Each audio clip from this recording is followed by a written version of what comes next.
What's going on, guys? TheRealOGSkates here with The Guuz, Real Men, Real Sports. Today we're doing our first real video, not the intro, but the first actual video, and fantasy football season is upon us.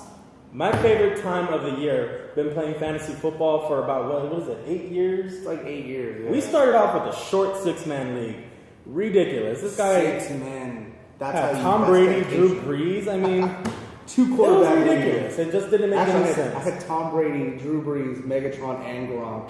It was bogus. It wasn't fun. It was, but you know what? It was our first year doing it. I'm actually the commissioner of our league.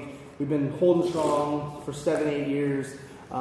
New members in and out, 6-man, 8-man, 10-man. Maybe when you guys can join us one day. Yeah, let's not get ahead of ourselves. We are thinking, though, guys, of doing, the more popular we get, maybe not this year, maybe going into next year, if we can get this video, this YouTube channel where we want it to be, we kind of want to do a community fantasy football league with our fans.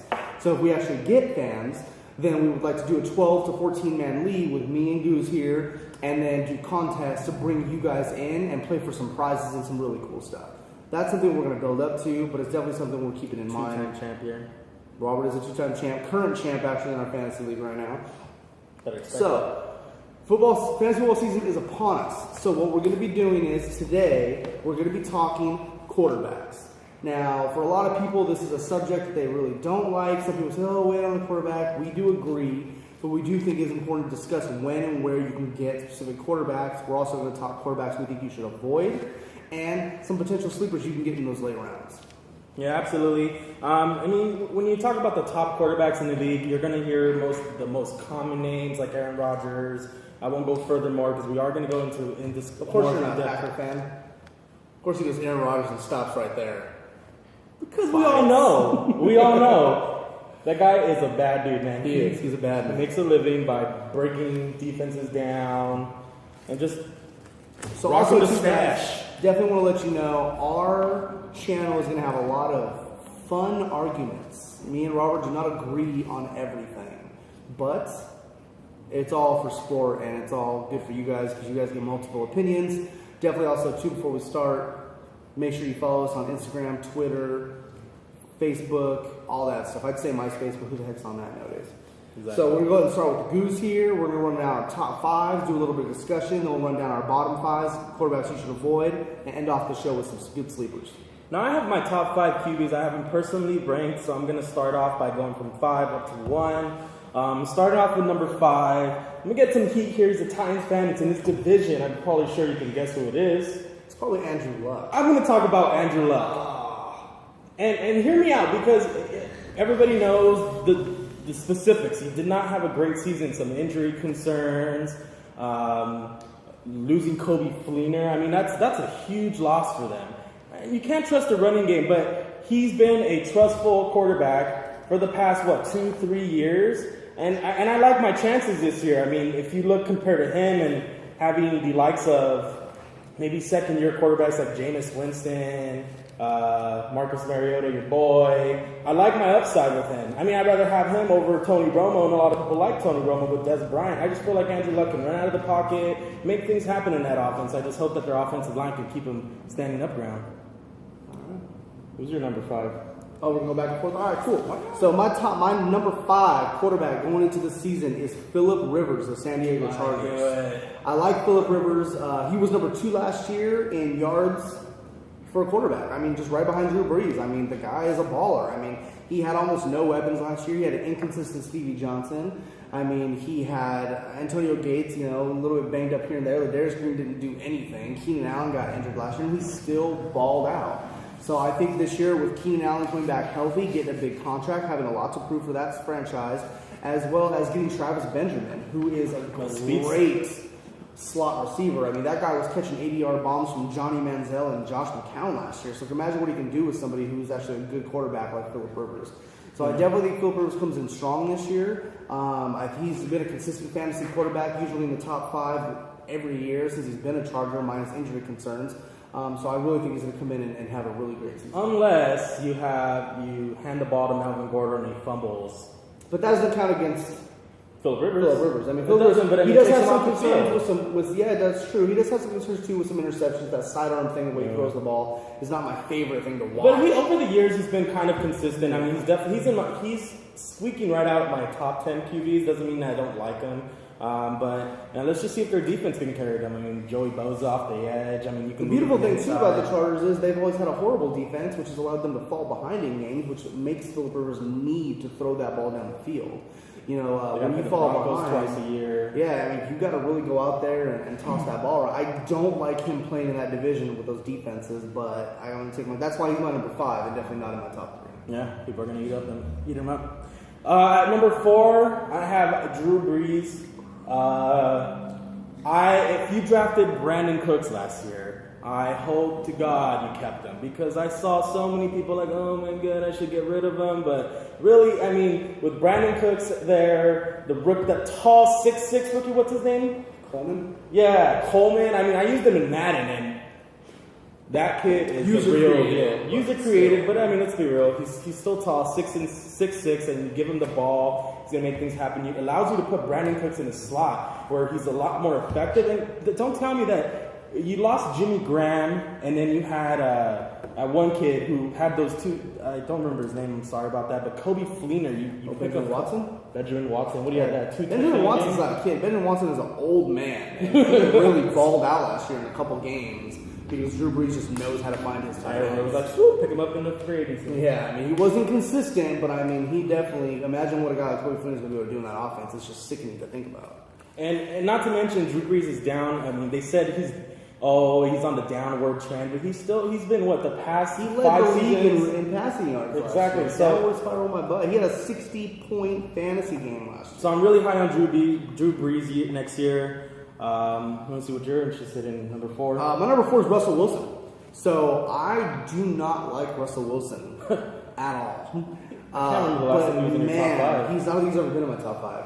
I got to give him his credit, man. I think Doug Baldwin just absolutely dominated the second half of the season last year. Russell Wilson just dominated the second half of the season last year. The loss of Marshawn Lynch is going to mean that he's going to have to do a lot with his legs. He's going to have to do a lot with that football, considering that Thomas Rawls is coming off an injury, and they got a couple undrafted guys, another rookie they drafted, but they don't have a lot of consistency at that running back position anymore with Marshawn Lynch being gone. And with that, he's going to be forced to go to those receivers. Your Jermaine Kearse, your Doug Baldwin, your Jimmy Graham, healthy, and definitely the emergence of Tyler Lockett, I think is really a great receiving core. One of the best in the league, I think, especially for young receiving But the question really is how big is the loss of Marshawn Lynch? I mean, he's the in-between tackles guy in the middle, and Thomas Rawls is coming off a major injury. True, but I do believe, guys, and this is my thought, Pete Carroll is a college coach. He did beautiful things at USC with, scat backs like Reggie Bush and running quarterbacks, people who were mobile. I think he's going to come up with some plays that's going to subsidize the lack of having Marshawn Lynch. And getting Russell Wilson some designed runs, getting some option plays, maybe even running Tyler Lockett out of the backfield, on like some Percy Harvin type stuff that like they did in when Percy Harvin was in Minnesota. The stuff that doesn't work in Madden. The stuff that does not work in Madden. Yeah. But I definitely think that you have somebody like Tyler Lockett who's just a straight speedster, just extremely fast, extremely agile, extremely versatile. You can put that guy anywhere, and he's going to be able to outrun certain defense, especially some edge rushers and defensive linemen. And I would say this: if I'm one that rarely drafts a QB in the first round, the second round, even if Aaron Rodgers is there every year, our league looks at me like, I'm going to take Aaron Rodgers, and I say, go ahead, because you can wait on this position. But every year, I find myself playing Russell Wilson, especially there was between like week 10 and week 13, he had multiple 3-touchdown games. Yeah, and Doug Baldwin had multiple. And it was against me. One of those games was against me, so I want him this year. If he's there at the right time, but I probably won't, so we'll see. But speaking of Russell Wilson, he's my number 3. We don't have to really go into that. I really like him next year because he dominated the second half of the season. I think he's only going to get better. He's still very versatile. A lot of upside still, even though he's a Super Bowl champ, Pro Bowler. I definitely think he's got just so much upside still, and Pete Carroll's really good with making adjustments when he loses big name people. I mean, look what he did all these years with no receivers. I mean, he made Doug Baldwin an $11 million. For me, definitely Drew Brees. The addition of Michael Thomas, he's basically a rookie version of Marcus Colston. I mean, you can't go wrong with that. He's a big guy. He's fast, got good hands. I mean, I think they really just picked a dynamic guy, in their draft this year. I think the addition of Coby Fleener gives them someone very similar to Jimmy Graham. I mean, Coby Fleener is tall, fast, good hands, and he's a decent route runner. Definitely, he's an upgrade over Benjamin Watson. He's an upgrade over everything they've had before at tight end. So I think that is just something that's really going to help Drew Brees flourish. Obviously, Brandon Cooks, as the Goose touched on, great receiver, fast, has a great vertical leap, great hands, and honestly, he's one of those guys you can throw the short pass to and he can take it 80 yards for you. You know what I mean? So he can make people miss in the open field and make Drew Brees that much more of a threat. I remember last year when we played the Saints and went into overtime. I mean, everything Mariota did and the Titans did, Drew Brees just answered that. It was nothing. He couldn't march up the field. Yeah, the game against the Giants. I mean, he's had 60 points in fantasy. I mean, the guy was just a beast. Everyone was throwing touchdowns. I like Willie Snead. I think Willie Snead is a decent receiver 3. I mean, I think it's somebody you can rely on week in, week out to catch some good third down passes for Drew Brees and keep those drives alive. So I definitely like Drew Brees as my number 1 fantasy. Willie Snead was so upsetting last year, though. Very inconsistent. Oh, no, I would never put Willie Snead as one of my receivers. Maybe a flex if somebody gets hurt. But I mean, you would play him, and people who would, and then you don't play him, and then he would do something. People who picked up Willie Snead last year, man, he was one of those receivers where he'd have a big game and he would just disappear for 3 weeks, and you just know not someone you can rely on. So it's kind of summarizing on the quarterbacks. It seems like we have kind of a relatively same group. I mean, obviously, Cam Newton's not in his top 5. Breeze almost fell out of my top 5. I almost put Tom Brady in there, but with the suspension, I mean, not going to really put that much faith in. It's kind of scary. So we're going to go straight in. This one will be a little bit shorter segment. We're going to go into our bottom, the guys we think you should avoid. And this one, we're going to go ahead and go through our whole top 5 each to kind of streamline the process because we don't want this video to get too long for you guys. You want me to start? Yeah. All right. So the guys I think you should stay away from, in no particular order. Guys I'm not big on this year, and I'll kind of tell you why. Number 1, Andrew Luck, guy who made his top 5. He was inconsistent last year before he got hurt. I mean, he wasn't playing with an injury to start the season, and he played very inconsistently. They lost Andre Johnson, which obviously is not that big of a deal because Andre Johnson didn't play that well last year. But it's still a weapon that they have no one to replace. The running game, they're still leaning on Frank Gore, who's getting another year older. Yeah, he's been tough nailed, and he hasn't gotten hurt, but you still can't fully rely on it. They drafted offensive linemen, but there's still a lot of inconsistencies on that team. And I think losing Coby Fleener and relying 100% on Dwayne Allen is a little scary for me. Because Dwayne Allen was great in the red zone, but not I just don't that see great how. field. I mean, Andrew Luck is the type of player who, I lose some confidence. I'm not gonna lie. That's why he's not my number 2 overall. But I mean, he's proven. He's been consistent. One season, and you're gonna knock him down. I mean, to be honest with you, he was never really in my top 5. Is he even your top 10? No. See, there's other guys I would. This is where I feel like you're being I'm not even division. For me, it's just like, and that's the thing too. All 3 defenses in that division got tougher. Houston's defense is just as tough as it was last year, which is a top-ranked defense. Tennessee's defense, a full year under. Yeah, we drafted defense, Kevin Dodd, and things like that. I know we're going up defense in free agency. This is a defense that's up and coming. We had a lot of really close games last year that we lost because Dick LeBeau's the division's very young, defensively. Yeah, and then of course Jacksonville. I mean, we'll see how they mesh, but I mean, they're getting Fowler back. They got Ramsey. They got Miles Jack. I mean, that defense is going to be scary. Yeah. So I think that for Andrew Luck, I mean, he's coming off an injury, he's coming off an inconsistent season, and then he's got to play better to counter the rest of that division being stronger. Again, my second one, Matthew Stafford, for one glaring reason, Megatron. Not having Calvin Johnson is a huge blow. And he's actually one of my down quarterbacks too. I don't want to have to rephrase, go over the same quarterback. He's down. I'm down on him too. I think that Jim Caldwell's a defensive-minded coach. He's not creative enough. They don't even know if they're bringing him back, Jim Caldwell. Yeah, I mean, they're not for certain. They don't have anybody else. But I mean, realistically, guys, Matthew Stafford. I mean, he's got the addition of Marvin Jones. He's got Golden Tate, who I loved as a number 2 receiver. Eric Ebron is extremely inconsistent. They have a banged-up offensive line. We saw flashes from Amir Abdullah last year, but there was nothing consistent in the running game. That whole offense to me is just like a big red flag. Matthew Stafford's like a love-hate for me because I've drafted him probably 2 years in a row, and I've always loved using Matthew Stafford. I feel like he was very consistent. I mean, he's kind of one of those quarterbacks I'm down on, but I'm kind of like, I'm willing to take a bite out of the cookie. I feel like his success relied on Megatron's big games. Like if Megatron didn't score a touchdown, Matthew Stafford would give you like 8 points, and like that's not okay for us. So I guess we'll have to see with Marvin Jones there, Golden Tate, the emergence of Eric Ebron. Can he keep it consistent next year? He hasn't been consistent. That's the problem. He's got to get consistent. Yeah. My third one, Brock Osweiler. I mean, the guy's got weapons coming out of the yin yang, but I mean, we don't know anything about Brock Osweiler. He won, 2 games for the Broncos while Peyton Manning was out, and as soon as they got in the playoffs, they pulled the rug out from under him. So I like Lamar Miller there, I like DeAndre Hopkins, but at the end of the day, I don't trust what I don't know, and I need to see something out of Brock Osweiler before I'm comfortable drafting him at all. Yeah, he's really big, but he's also awkward and not mobile, and their offensive line lost their starting center, and they've got a lot of question marks on that line. They also don't have a running back as well. Well, they have Lamar Miller. It's going to be the Lamar Miller show. It is. It's going to be a lot of Lamar Miller guys and a lot of short passes to DeAndre Hopkins. Yeah. So, I mean, I'm not sure I really trust it. I think the defense is going to carry them a lot and keep them in some close games, but I think also they're going to win some. Kind of reminds me of a very system quarterback. I mean, he Yeah, was he's got a- successful in the well, Denver that's the thing, offense like, I because mean- it's the Denver offense. They had a good line. Yeah, I mean, you got Demaryius Thomas and you got Emmanuel Sanders, who Emmanuel could just Sanders. break for 80. Yeah, so I mean, I think I'm really down on him just because I don't know. It's too many question marks for me going into the season. And he's in your division. That's regardless. And again, too, but like you said, though, he's facing 2 good defenses. I'm not going to call the Colts a good defense or a terrible defense, but he's facing 2 good defenses, up-and-coming defenses, and he's not going to have an amazing number 1 ranked Denver defense to keep him in games and to get him that ball back when he needs it. He's going to have to do that stuff himself. I mean, Houston's got a good defense, but they're not the Broncos.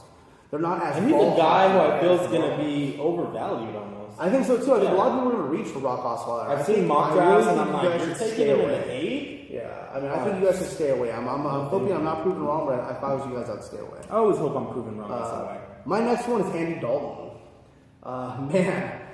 You lost Mohamed Sanu, you lost Marvin Jones. Did you look at my list? No, I didn't. You lost Mohamed Sanu, you lost Marvin Jones. All you got is AJ Green and Tyler Eifert, who has to stay healthy. Yeah. And also showed some inconsistency at the end of the season last year. So I think that I'm scared of Andy Dalton. Where do you compare Brandon LaFell, though, to the likes of Mohamed Sanu? I like Brandon LaFell, but Brandon LaFell is more inconsistent than Mohamed Sanu. And he's not as fast. He's got better. I think he's got better route running skills, but I think he's nowhere near as explosive. That's true. So I think that in the end zone, it gives him he's similar to AJ Green. He can go up and get that ball if you need him to, but he's not going to be that guy who can catch a 3rd down pass that's 5 yards and take it the extra 10 to get a 1st down. And Andy Dalton's injury wasn't so star-stemming hit his ear. It really wasn't. I mean, and for would me, that be a concern though? Not really a concern because he's still very young, guys. And I think they're going to be a run-first team. But also, too, when why have you not? ever really put your faith in Andy Dalton and he's 100% came through for you? Yeah. He's never been a top 5 quarterback. He is a first-round exit in the playoffs for you, just football fans in general. I mean, the guy just cannot take his team to the promised land. I mean, they had a great season last year, and even still then, I don't even think he was in the top 5 in fantasy quarterbacks overall. I mean, he's just not that exciting of a quarterback. Plus, they hand the ball off a lot because they have 2 dynamic running backs. There's no one better last year, I think, in short down situations for touchdown than Jeremy Hill. To see now when we're talking about quarterbacks and we're down, like how does that affect our loving for wide receivers? Because I've always loved AJ Green, and then you had the Tyler Eifert breakout last year. I think AJ Green becomes the new Megatron, where it's like you draft him knowing that he's the only weapon there. Yeah. For all those years that Megatron was by himself, same with AJ Green, he's going to get a lot of double coverage, a lot of triple coverage. Do you have faith that he can overcome that? And for a lot of the times, he's going to be able to because AJ Green is a very dynamic receiver. He's got all the skills necessary to overcome double coverage, triple coverage, especially in the red zone on those pop-up passes. It's just he's not going to get a lot of open looks anymore. He's not going to get a lot of short passes. You're going to be relying a lot on big plays and touchdowns, not as much yardage and receptions. I think his PPR ranks go way down, but his overall for standard leagues just drops barely. So I'm going to mention 2 other quarterbacks. He kind of hit. You have more? I have one more. Okay. All right, my last one. I'm hoping it's not on Robert's list. It's Joe Flacco. Is he? He's on my list. All right, he's on our list. Let's just we got to make this a collective. I mean, we're down. The good thing is, though, guys, is that means that we're pretty much we have some consistency in how the quarterbacks are down on. Joe Flacco. I mean, coming off an ACL injury. Yeah, he's coming off an injury. Steve Smith is coming off a major injury. Almost like career-threatening injury. And he's old, he's like 37. I mean, that's scary to be. Joe Flacco? No, I'm talking about Steve Smith. Oh my goodness! I was like, Joe Flacco's not 37 years old. Brashad Perriman, second-year receiver, did not play last year. Out again for the season with a torn ACL. I mean, guys, this receiving core is not looking good, and honestly, that running game is not looking much better. And I agree with you. The only thing is that I'm down on Joe Flacco as well, but I do think that there's points to be had in that offense. I mean, you're down on Joe Flacco doesn't mean you cannot trust Kamar Aiken, you cannot trust Max Williams. But I do think that a lot of that offense, which was built through Joe Flacco, he was one of the highest paid quarterbacks for a while. Yeah, definitely. Yeah, but I mean, will their run game improve? And there's some. I mean, I know you like Forsett. I don't. I mean, you used to like. I used to. Maybe I dropped him last year. I thought there was still some love in round. But I mean, Forsett had that one great season, that breakout season 2 years ago. Yeah. He started off really slow last year. He had some decent games, but that team doesn't have an identity right now because Forsett also was not even on the field like 70-80% of the time like he was the first season he broke out. I mean, they started really cutting into his carries and his snaps for guys like Talaferro and Buck Allen, and I'm like, these are guys that didn't do anything last year. And you really think, like, why are we talking about the run game? Because if he cannot, I mean, they were in the bottom half, like the lower tier of the overall running. I mean, they only rushed the ball, then it's going to affect your quarterback. They only rushed for 1,478 yards. Yeah, that's not good. Very bad. That's and to mention, I think what's going to be key for that offense is if they can start developing the running game early in the season, I think then I like the offense. But, I mean, they have to play the Jets next year in Week 7. Mm-hmm. They got to play Cincinnati. Yeah, I mean, they played Cincinnati twice. Yeah. And they played the Steelers twice. The Steelers still have a decent front seven. I mean, their secondary is weak, but their front seven is still very, very much there and alive. And I think for me, too, Joe Flacco, when he had Ray Rice, was always one of those quarterbacks that was able to flourish off of the play action. And I think that without that play action pass, it's made him a little more predictable, and then you don't have dynamic weapons anymore that can make the plays you need them to make. Right. I liked Kamar Aiken. I still like Kamar Aiken, especially as like a wide receiver 3 or a flex option. But I don't think they have a legitimate number 1 superstar receiver right now, and that hurts Joe Flacco. Yeah. I really do think so. I think he's going to have a lot of interceptions, going to have a lot of pressure, some sacks and fumbles. So, I mean, you got to take all that. You know what they say about pass rush? I mean, you come off an ACL injury. I know me, I have bad knees myself. If I'm a quarterback who just tore my ACL and there's a live pass rush, I'm bound to make mistakes. That knee is always in the back of your mind. So, just to kind of touch base, I mean, he had majority of my down QBs. I think I'm just going to mention one more in addition to what he said, and that's going to be Jay Cutler. Part of me is I hate the Bears. I obviously cannot stand the Bears. I've drafted Forte for so long, but I mean, that's beyond that. But I can't stand how much love he gets, no matter what. Everyone's like, oh my God, Alshon Jeffrey. They lost Martellus Bennett. They lost Matt Forte. And me, as a Packers fan, Jay Cutler was saved every time by Matt Forte. I like Langford, but I mean, you cannot rely on Matt Forte anymore. That was his crutch, man, is Matt Forte. Brandon Marshall, we saw that. I like Jeremy Langford. I think he is a young man. He's a poor man's Matt Forte. I mean, he thinks he's going to emerge. I think he showed us last year he can catch the ball out of the backfield. Right. He's a power runner. He can run north and south. He can get to the sidelines if he needs to. I saw a lot of great things from Jeremy Langford. But will he be what Matt Forte was? I think he will, and I think that the final emergence of Kevin White. This I'm curious. This number 1 draft pick that we all, were ready to see last year and didn't get to. I think this year he comes out and he balls out, man. He's got all the skills needed. I mean, their defense got better, so I think it'll allow them to get the ball a little bit more. I like Cutler. I think he's got all the fundamentals. It really will depend on the defense. I mean, they prioritize the defense in the draft. Their offensive line is just always been Floyd. I mean, I feel like they're in rebuild mode on the defense. And as long as that defense, because the problem is when they face Aaron Rodgers is But also, too, he throws a pick, and then we score. I like a second season under John Fox. I really do. John Fox has been good with quarterbacks. I like a second season under John Fox, and I think that that'll help Jay Cutler, move forward. I don't think he's gonna have a great season, but I think if you can get Jay Cutler in 11th, I just don't trust round, I think he's worth a grab. I would even draft him. I really do. I just can't trust that. So next we're gonna go sleepers. I'm gonna let the Guuz talk his sleepers first, and then I'll hit mine. My number one sleeper, and I loved him last year. Didn't get him because he got drafted right before. Surprisingly, I think I took my quarterback. But I like Ryan Tannehill. They have a core that they brought back. Yeah, Jarvis Landry's back. He's got promising weapons on paper.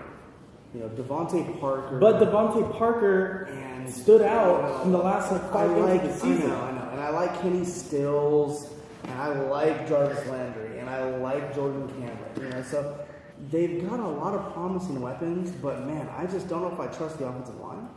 I do like they did improve their offensive line, but I don't know. Like Tannehill, I haven't seen this stardom. I feel like something's fishy though. They added Lamar Miller, but I feel like there's going to be running back. There's a lot of questioning at running back. You know what I mean? They drafted a Giajay last year. We barely saw him. With Lamar Miller gone, the new head coach Adam Gase has been saying, we want an up-tempo offense.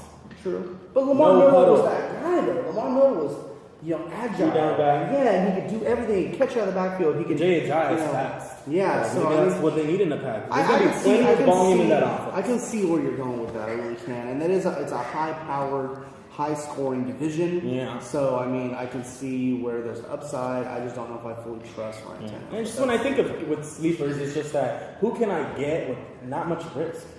You can get in the back half of the draft. You can get Tannehill. He's like, there's a lot of risk. He throws a lot of picks. He turns the ball over quite a bit. You're gonna like my next sleeper though. My next sleeper is Jameis Winston. I just feel honestly, he didn't play so bad last year. He did, especially in the second half of the season. He had probably the worst start you could ever have for a rookie quarterback. His first NFL pass was a pick six. Yeah, I know you were to my guys, Terrence Cox. But at the same time, I see the appeal. He's got he might have the second biggest receiving core in the NFL. You got Jamie, you got Mike Evans, you've got Austin Seferian-Jenkins, and you've got Vincent Jackson. Those are some of the biggest receivers in the NFL. I think they're going to put a lot of faith in him to try to kind of make some changes at the line of scrimmage. You got Doug Martin coming back. He wasn't allowed last year to do things that a normal quarterback would do. And he can sling the ball. So I have... He's one of those guys where, like I said, referring back to my type of sleepers is who can I get late? I think he can probably be had in the 14th round. I think he can give you a consistent 12 to 17 points. Yeah. I really can. I'll take it. Yeah. All right. So last one. That was my last one. Okay, cool. So I got 3 for you guys that are actually different than Robert. Actually, can I make, you guys are going to hate me for this, but Stafford, you remember how I said love-hate? Stafford was kind of in my peak of, I don't like this guy, but he's kind of like 10% sleeper. I can see it. All right. And hear me out. Although, yes, my downside is he doesn't have Calvin Johnson bailing out anymore. That was terrible. I do remember Golden Tate balling out when there was single coverage. Golden Tate balled out when Megatron was being double covered. But he also balled out when he was hurt. I don't know. I don't trust it. I just don't trust it. I can see what the appeal is, but I don't trust it. And I think a part of the problems was their offensive line. They drafted 3 tackles. They drafted 3 offensive linemen. Yeah, he is under a lot of pressure. So that's going to make a huge difference. Let's just see how the running game does. But he's one of those guys where he's not getting a lot of love. So it's just you have to decide. There's a reason for he's not getting a lot of love. Oh no, I know, but he's not my favorite. It's just I wouldn't take Stafford's a guy I would maybe if I took a chance on a quarterback at like 10 and I could grab Stafford at like 14. I might grab him to have some insurance if I don't fully trust the guy that I grabbed at 10. I'm interested to see who you have. My number 1 is Kirk Cousins. Stafford. No, Kirk Cousins. Washington Redskins. He played. You like that? Yeah, I like it. He played really well last season. I don't like the Redskins in general. I don't like what they did to RG3. But man, I gotta say, he was top 5 in quarterback rating. He didn't turn the ball over a lot. He made a lot of big time throws down the field. I remember that week where I needed a quarterback, and I was just like, So I picked him up, and I didn't pick him up, and he had like 38 points. Well, I was going to pick him up in the first week of our playoffs, and he cost me, not picking him up cost me the playoffs. But guys, I mean, he's got weapons galore. I mean, I don't like the running game situation, but I mean, he's got like great receivers in every aspect. Josh Doxson, rookie. I mean, the guy, I mean, he's coming off a little minor foot injury, but he's really fast and he's got a lot of potential. Deshaun Jackson's possibly one of the fastest playmakers in the NFL. Pierre Garçon is probably one of the best pass catchers, route runners in the NFL. Yeah, one of them, yeah. I mean, Pierre Garçon has amazing hands and does not drop the ball a whole lot. And they have a top 3 tight end in Jordan Reed. So at the end of the day, you're looking at wins across the board and a decent offensive line. He's kind of like right in my middle pieces. Like if he's there and I have to take him, but that's what I'm saying. Sleepers. If I can grab Kirk Cousins in the rounds 9 through 11, that's a good question. You're sitting there and everyone, you know how our league can be. These newbies that come in draft quarterbacks early. I'm like, you're silly. Kirk Cousins, Mariota. All the good QBs are gone. That takes me my second sleeper, Marcus Mariota. I had a feeling. That's why I said that. So check it out, guys. Now, I am a Titans fan, and I bleed two-tone blue. There's reasons why I say Marcus Mariota. The addition of a running game is huge for the Tennessee Titans. We were a smash-mouth style football team for years, and our receivers flourished. Jared Cook had his best season when Chris Johnson ran for 2,000 yards. Kenny Britt balled out when Chris Johnson was there running consistently. Yeah. When we had Lendale White and Chris Johnson, I mean, we always had a dynamic running back to go along with our receivers. Kevin Dyson had Eddie George. I mean, it's always been that way.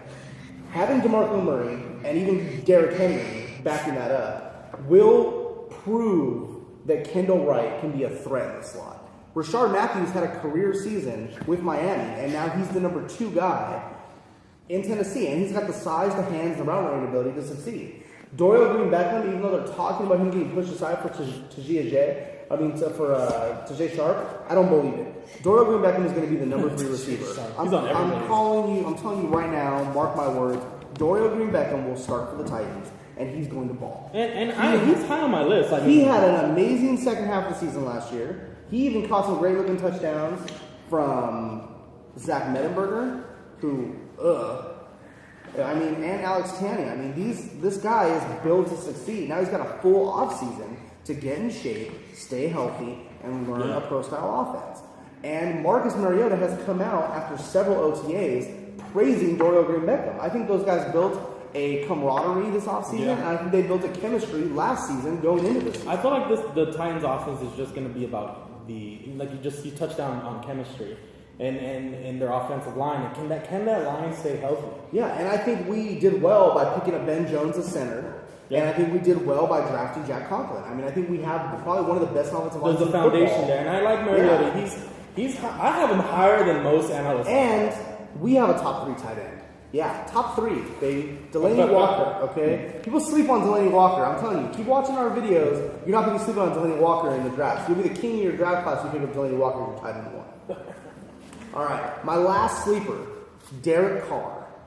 Okay, the Oakland Raiders have by far one of the best. They're no longer any jokes. They have one of the best receivers in the game right now. I mean, Amari Cooper is nothing to be reckoned with. I mean, this kid is amazing. He can do it all. He can catch the long ball, catch the short ball, catch the short pass, over the middle, on the sidelines. I mean, his route running ability is insane. His speed is great. His hands are great. I mean, that makes Derek Carr that much more dangerous. And Clive Walford kind of broke out a little bit. Clive Walford broke out a little bit in his rookie season. I think a second season under Jack Del Rio will help him emerge. Their defense is fantastic looking on paper right now, which is going to give Derek Carr a lot of times where he can have the ball with confidence because they're not down multiple touchdowns.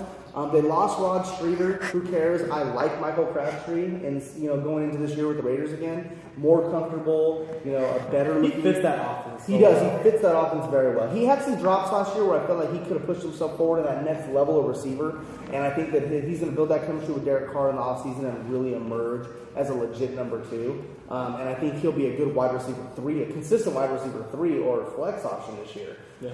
But I mean, you have like a top 10 receiver, a decent offensive line, a decent running back, and I mean a great defense. And I mean, this is a team that likes to throw the ball, guys. I mean, Derek Carr was slinging the ball around. The only thing I don't like about Derek Carr is just that I feel like, yes, they're becoming a very dynamic offense, an offense that you can kind of find some trust in, but they're still young, and one player gets hurt, and I feel like it's going to break their system.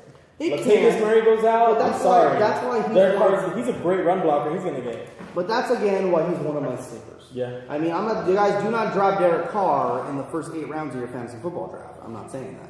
If you can get Derek Carr past round 10, 11, 12, 13, maybe even as a second QB, you know, it's like, again, like if you have a high risk guy, you know, or if you want to use him as trade bait for a Raider fan. But I mean, I think that Derek Carr is going to have some great games. Yeah. They've got an easy schedule this year.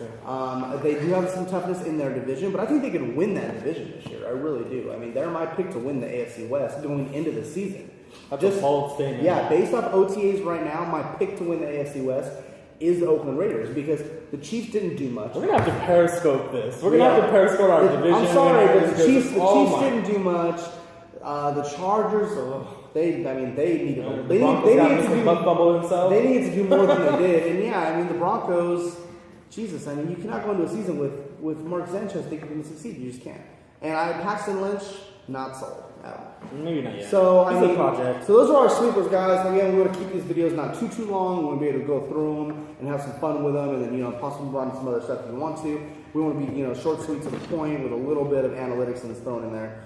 We hope you guys like this video. Again, like, share, comment, throw it to your friends. Hit us up on YouTube, Instagram, Facebook. Make sure you subscribe. And also, too, we didn't say it in our intro, but you can email us questions at TheRealSports@gmail.com, or you can like us on Instagram or follow us on Instagram. We will be following all of our followers back, so you can DM us any questions you might have. We're hoping to do some live Q&As come draft season, so that way you guys can shoot us some questions about maybe what you guys are going on, and we will answer them live on some live streams on Facebook and YouTube. And bear in mind, our direction with this channel is really tailored to everywhere. We'll be having some dinner, and I wish we just had a camera every single time we have our cell phone. We'll definitely be periscoping from our living room, our balcony, our kitchen, our bedroom. I mean, we're going to be periscoping from everywhere, maybe doing some live streams just because we are constantly talking sports.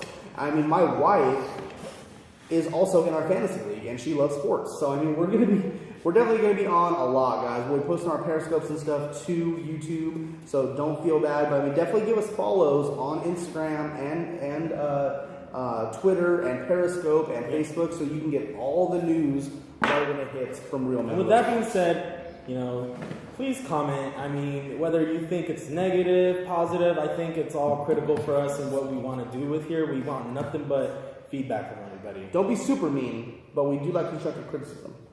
We'll ignore the haters. Guess we'll see. So with that being said, that wraps up our QB talk for the day. We hope you liked our video, and I guess we'll see you next time. What are we doing next time? Definitely, guys. We're definitely doing running backs in a few days because we're hoping to video a couple times a week, but definitely going into fantasy season, we're going to be doing maybe every other day, hitting you with these top 5, bottom 5s, and sleepers so that you're prepped and ready and have plenty of time to watch the videos before your drafts. Catch you guys on the flip side. Take care.